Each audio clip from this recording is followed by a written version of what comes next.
Another thing I keep hearing people talk about around is it seems like at some point you do something fairly explicit about what your expectations are or what it means to listen to each other. So I'm just wondering if you guys could talk a little bit more about how do you establish kind of a shared expectation of what it looks like to be part of a discussion, to listen, to interact with each other.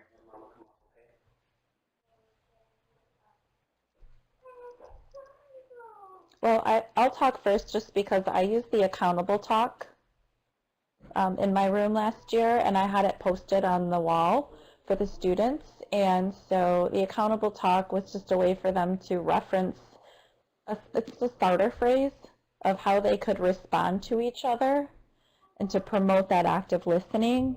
So they may start off with, I understand what you're saying and I can add on to it, or I disagree with you because the author says, or I agree with you and I want to add on. And there were a variety of other options for them, and we actually spent a day and did kind of like a mini lesson on how we could use this to be more interactive with each other. And it kind of squelched some of that, like, you're wrong, that kind of attitude that they can get with each other sometimes, and help them. And I talked to them about, there's a way that we can talk to each other that is kind, but also lets the person know that we disagree with what they're saying. But it squelches some of that kind of attitude that you can get, especially at that middle school level. So that's one thing that I did that I thought it did make a difference. It did help us even in the tone. We had to talk about tone. What about the rest of you? Anything that you've done with listening or building that expectation or even other things around kind of discourse? I have pulled from like the Calkins units where they list out the items of like a good book club type thing, and so I equate it to like we are a book club together, and so these are the things that we're going to be needing to make sure we're doing and thinking about when we interact and talk. And while I might be driving some of that conversation a little bit more, I want you to be participating back, and we usually like glue it into their folder so it's kind of there and we can reference it. And I'm liking this idea of maybe taking those same things that have been laid out and now putting it into kind of that self-reflective rubric, like, so where are you landing on that right now?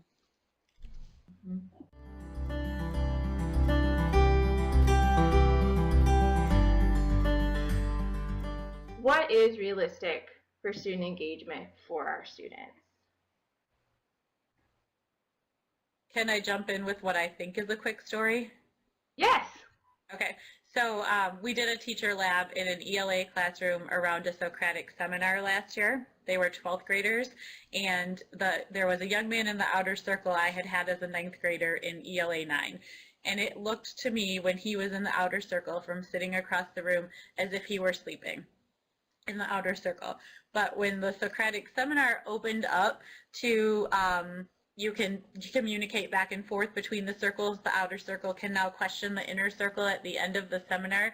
He put his head up and he made a comment that showed that he was paying attention the whole time.